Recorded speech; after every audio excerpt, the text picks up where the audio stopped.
This is House of Machismo. I don't like to call it a hustle. It's not I don't think it's a hustle. It's hustling. You're out there hustling. I take pride in hustling. I learned from the best. My grandfather up in Chicago, he was an immigrant, Russian Jewish immigrant, and they hustled. Mm-hmm. Him and his brothers hustled their whole life. They went to flea markets every weekend. They would go junking throughout the city, find, scrap metals, take it to the dump, all kinds of stuff. I learned from the best. That's why I kind of, It's in your blood. It's in my blood. Yeah. Yeah. Okay. See, but for me, it's typically not in my blood, I guess. I don't know. It's just I'm a little bit more shy. Yeah. I guess but I don't get embarrassed easily. I can see that, a little bit. But I do get shy in certain situations. But you know how to talk. Yes. And it's just talking. Yeah. But the idea is that I'm more self-deprecating kind of a thing. So I don't think I would actually sell the product very good. I'd be like, you can buy this. It's not really good, but it tastes okay. Or something, It's like, well, I don't know. I mean, especially if I'm trying to sell a health product, but I eat it all the time. You got to be honest about it, right? Yeah, exactly. And there were certain things that, and when I was selling foods, I wouldn't even talk about, because I'm not going to lie to somebody and be like, this is great, right? Mm-hmm. I'd focus on the things that I actually ate and that I actually bought. Mm-hmm. And I would just sell those, right? Yeah. And hopefully they'd, buy a bag of, Brussels sprouts or something along the way. I can't sell Brussels sprouts to somebody. Exactly. I can sell you a nice bag of golden corn, though, because I'll eat some corn. You can level up some corn, But you're not a Brussels sprout person. Yeah, I don't know how to cook them, and I don't really know how to spice them up, Then they're just Brussels sprouts. They're like the most boring of vegetables. And I'm just out talking about, regular foods and stuff. Like they sold, a lot of frozen burgers, right? Yeah. You look at the back of that, the sodium in those is crazy. I stopped eating that stuff. I couldn't sell it to people. Yeah. I couldn't just be like, hey, we got these burgers, because that's, I would try to sell them some nice ice cream, even though ice cream's not that great for you, but at least it tastes yummy. Yeah.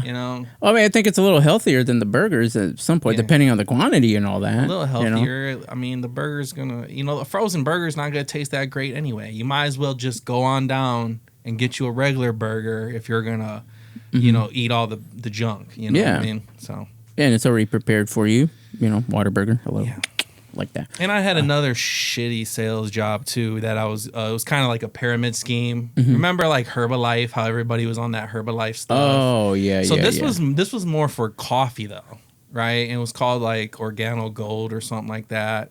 And it was like instant coffee. It came with a pack. You can get a latte pack and just mix it up with hot milk or water. And that was actually a good product, right? People love coffee, right? Yeah. People love lattes, and they, especially if you put that it's organic and stuff like that behind it, that's a product that I could sell. But they were more focused on getting more people under you to do it, right? Pyramid scheme type stuff, right? So I didn't love that part about it. I love the product that they were selling, but they never promoted the product. They promoted you trying to sign people up. Mm-hmm. So it's my same friend that did the Amway stuff, he got into one of those pyramid schemes, and I told him flat out, this is a pyramid scheme. It's like, no. He invited a guy to my house, and I only did it as a favor to him because he's one of my good friends. Right. And he's always been very money oriented. Oh, he's the same dude that bought all those Dogecoins. Okay. But anyway, so he invited someone to my house, and he had a projector, and he started showing me these things about how to make money, how much money he's making. And my friend shows up in a suit, okay, to help this guy present stuff. It's about 102 degrees outside, and he shows up in a suit, and it's like, dude, he's sweating his forehead off and all that.